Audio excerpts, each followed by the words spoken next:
So good morning student. तो आज हम स्टार्ट करेंगे अपना lecture 7th of class 12th। जैसा कि मैंने आपको बताया था लास्ट लेक्चर में हमने पॉलिनेशन के बारे में पढ़ा था। अब हम पढ़ेंगे एजेंट्स ऑफ पॉलिनेशन कि पॉलिनेशन होता किन किन तरीकों से है। ठीक है, तो सबसे पहला एजेंट हमारे पास आता है क्या? विंड। दूसरा क्या आता है? वाटर। तीसरा क्या आता है? इंसेक्ट। तीसरा क्या है? इंसेक्ट।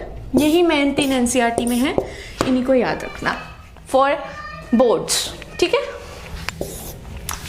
देखो ये 3 है, विंड, वाटर, इंसेक्ट। और सबसे ज्यादा यूज कौन सा होता है? इंसेक्ट वाला मोस्टली। सबसे कम कौन सा यूज होता है? ये लेस।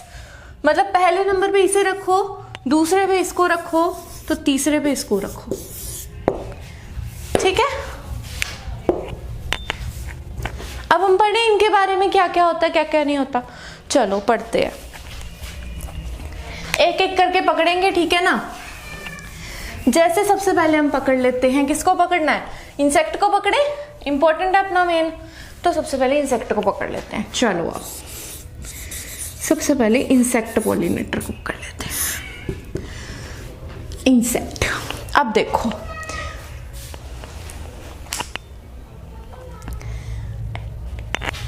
इंसेक्ट पॉलिनेटर को मैं देख रही थी कि इंसेक्ट पॉलिनेटर का जो नाम होता है वो क्या होता है? एंटीमोफाइली। इसको हम एंटीमोफाइली भी बोलते हैं बायोलॉजिकल नेम। इसको याद कैसे करो? देखो इंसेक्ट है ना, तो ये याद कर लो, एंट। एंट, इंसेक्ट से एंट याद हो गया आपको, है ना? तो एंटीमोफिलिक ये है इंसेक्ट का अपना। ठीक है, अब इसमें हमें बताना है कि इंसेक्ट के पोलन ग्रेन्स कैसे होते हैं। जो इंसेक्ट पोलन ग्रेन ट्रांसमिट करते हैं वो कैसे होते हैं पोलन ग्रेन्स? देखो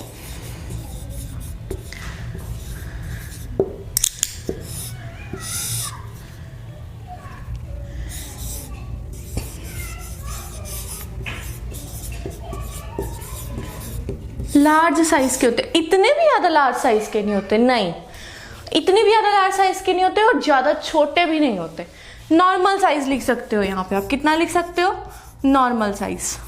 ठीक है, मतलब ज्यादा बड़े भी ना हो और ज्यादा छोटे भी ना हो, नॉर्मल साइज के होते हैं। ठीक है, इतना करो, फिर मैं आगे दिखाती हूँ।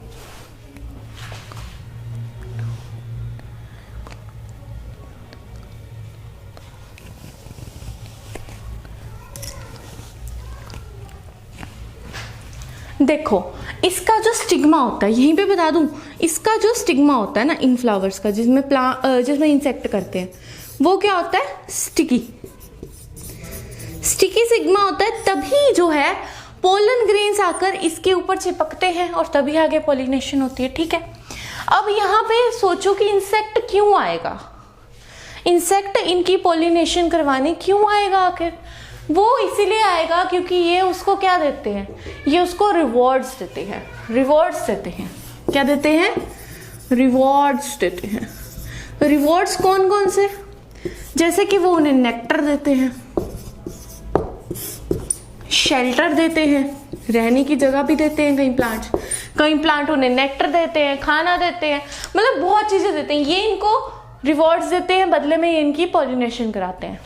लेना देना चलता है यहाँ पे। ठीक है, इसका एक मोस्ट इंपॉर्टेंट एग्जांपल क्या है? Yucca and moth.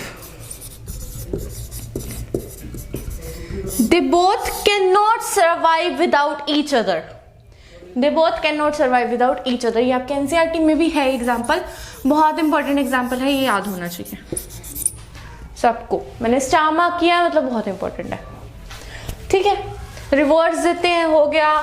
ठीक है, इंसेक्ट का नाम एंटेनोफिलिक होता है, पोलन ग्रेन्स लार्ज होते हैं, स्टिग्मा स्टिकी होता है, तभी तो जाके चिपकेगा भाई, है ना? और कलरफुल होते हैं मेनली। ये क्या होते हैं? कलरफुल। कलरफुल, नेक्टरफुल, मतलब कि स्मेल जो होती है वो भी बहुत अच्छी होती है, मतलब फ्रेगनेंट होती है इनमें, तभी जो है इंसेक्ट इनसे अट्रैक्ट होकर इनके पास आता है ना? तो यही होते हैं इसमें। इंसेक्ट का तो अपना खत्म हो गया, छोटा सा था, है ना? समझ आया होगा। अब इसे नोट करो आप, ये पूरे को मैं आपको पढ़ाऊंगी अब विंड का पढ़े, अब विंड का पढ़ेंगे। चल नोट करो।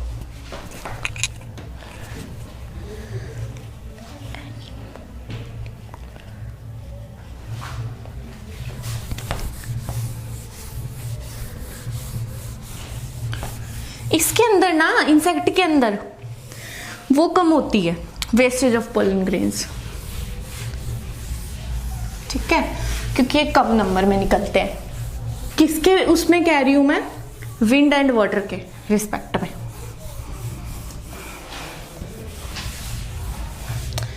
देखो विंड पे आ जाओ।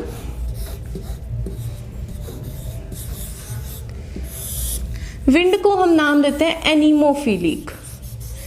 एनीमो क्या, एनीमोफिलिक। अब मैंने क्यों बताया था कि वहां एंट से याद कर लो इंसेक्ट और यहाँ एनीमोफिलिक, बिकॉज ये कंफ्यूजन हो जाती है क्योंकि नाम सेम सेम है प्रोनाउंसिएशन में, तो इसलिए आप स्पेलिंग से याद रख सकते हो, ठीक है ना। एनीमोफिलिक इसे कहते हैं। इसका जो पोलन ग्रेन होता है, देखो अब इसका जो पोलन ग्रेन होता है बहुत स्मॉल होता है, स्मॉल साइज में होता है, वेट उसका कम होता है। स्मॉल साइज होता है, वेट उसका कम होता है। वेट क्यों कम होता है, ताकि उसे उड़ने वाले, विंड से हो रहा है ना, हवा से, हवा में वो उड़ सके, इसीलिए। फिदरी होता है पोलन ग्रेन्स। क्या होता है, फिदरी। फिदरी क्यों होता है, क्योंकि फेदर्स उसके वर्क करते हैं उड़ने में, ठीक है ना। इनका स्टिग्मा भी स्टिकी होता है, स्टिग्मा तो स्टिकी ही होता है, एंड फिदरी भी होता है। विंग्स वर्ड यहाँ ज़्यादा सही रहेगा, इनके विंग्स होते हैं, ठीक है। ये फेदरी होता है और स्टिकी होता है, ठीक है, एनीमोफिलिक। अब विंड पॉलिनेशन, विंड पॉलिनेटर्स आएंगे, है ना। इसमें क्या होता है कि जो पोलन ग्रेन्स है ना, वो ज़्यादा बनते हैं क्योंकि इसमें वेस्ट हो जाते हैं। अब जैसे हवा चली, मान लो ये हवा चली है, अब हवा जरूरी तो नहीं है कि यहाँ प्लांट है, यहाँ स्टिग्मा है, तो पोलन ग्रेन उड़ के हवा के साथ यहीं पहुंचेगा। हवा तो इस साइड की भी चल सकती है, इधर भी चल सकती है, इधर भी चल सकती है, तो मतलब पोलन ग्रेन कहीं भी जाएगा, बहुत कम चांसेस होंगे कि यहाँ जाए। तो इसका मतलब इसको ज़्यादा प्रोड्यूस करने पड़ते हैं, पोलन ग्रेन ज़्यादा प्रोड्यूस करते हैं, तो मतलब जाते तो कम ही है उसके पास, बट बाकी क्या हो जाएंगे, वेस्ट। तो इसमें एक पॉइंट आएगा कि इसमें पोलन ग्रेन की वेस्टेज होती है और इंसेक्ट्स में नहीं होती, ठीक है। बस विंड्स में यही था, वाटर करेंगे, नोट करो इसे।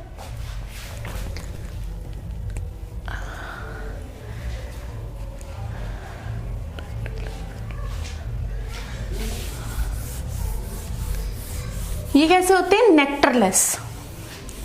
नेक्टरलेस होते हैं भाई, तभी तो इन्हें इंसेक्ट नहीं कर पाते, तभी तो विंड होती, नेक्टरलेस होती है। कैसे होते हैं ये, नेक्टरलेस, कलरलेस। नेक्टरलेस होते हैं एंड कलरलेस होते हैं, ठीक है। और इंसेक्ट्स वाले क्या थे, नेक्टरफुल थे, कलरफुल थे, है ना। तो बस यही था, इसमें मुश्किल तो बिल्कुल भी नहीं था। अब आएगा वाटर, जो सारे बच्चों को बहुत मुश्किल लगता है, बट वो भी ऐसे चुटकियों में हो जाएगा, ठीक है। इसका एग्जाम्पल ग्रास लिख सकते हो आप। क्या लिख सकते हो इसका एग्जाम्पल, ग्रासेस, ठीक है। Note it down.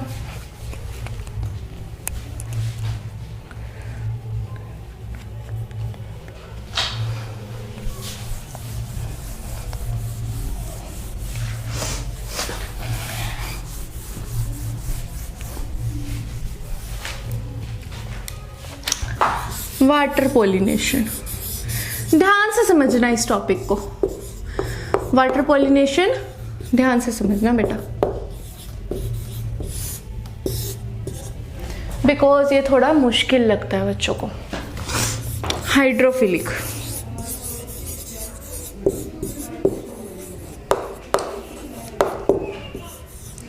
इसको क्या बोल देते हैं, हाइड्रोफिलिक।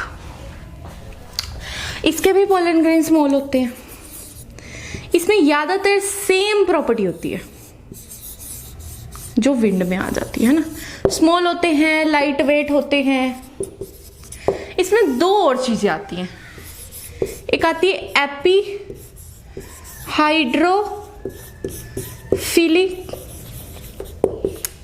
एक आती है हाइपो हाइड्रोफिलिक।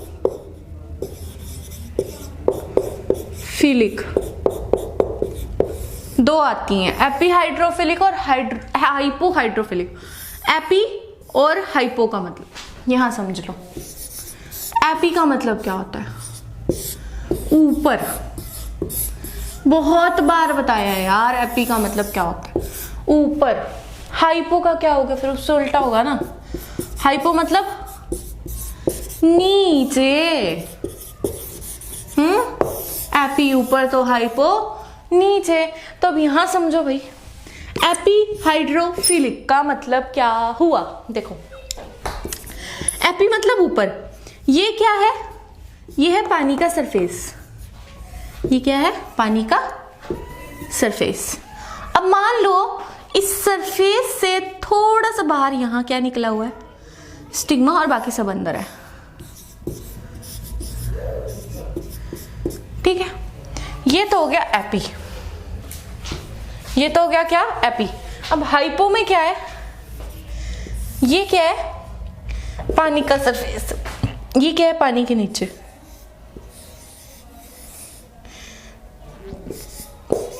ये क्या हो गया? पानी के नीचे।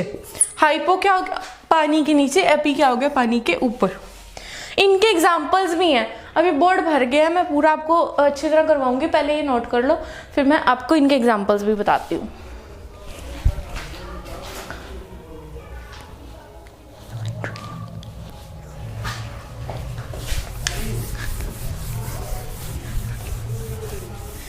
एपी के एग्जाम्पल हैं हाइड्रीला,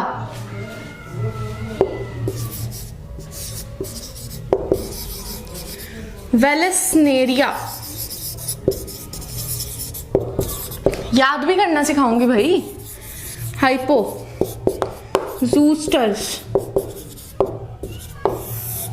देखो भाई, एपी के एग्जाम्पल्स कैसे याद करोगे? आई है हाइड्रीला, वेलेस्नेरिया है, आई आ रहा है। हाइपो का ओ है, ओ आ रहा है। काम खत्म। ट्रिक भी दे दी मैंने आपको याद करने की। अब क्या हुआ? हमारे तीनों खत्म हो चुके हैं। अब हम नेक्स्ट लेक्चर में अपना करेंगे आउट ब्रीडिंग डिवाइस। क्या करेंगे? आउट ब्रीडिंग डिवाइसेस स्टार्ट करेंगे एंड हम करेंगे पोलन पिस्टल इंटरेक्शन। नेक्स्ट में तो आउट ब्रीडिंग डिवाइस हो जाएगा, देन उससे नेक्स्ट पोलन पिस्टल इंटरेक्शन हो जाएगा। उसके बाद तो कुछ भी नहीं है, बहुत ईजी है आगे। तो समझ आया ना? अच्छी तरह इसे पढ़ के आना। कुछ भी नहीं था आज के टॉपिक में, बहुत इजी था जो भी मैंने बताया। अच्छी तरह इसे पढ़ो, और कोई डाउट हो कमेंट करो, कोई दिक्कत नहीं है, मैं आंसर दूंगी। ठीक है, चलो पढ़ते रहो। बाय।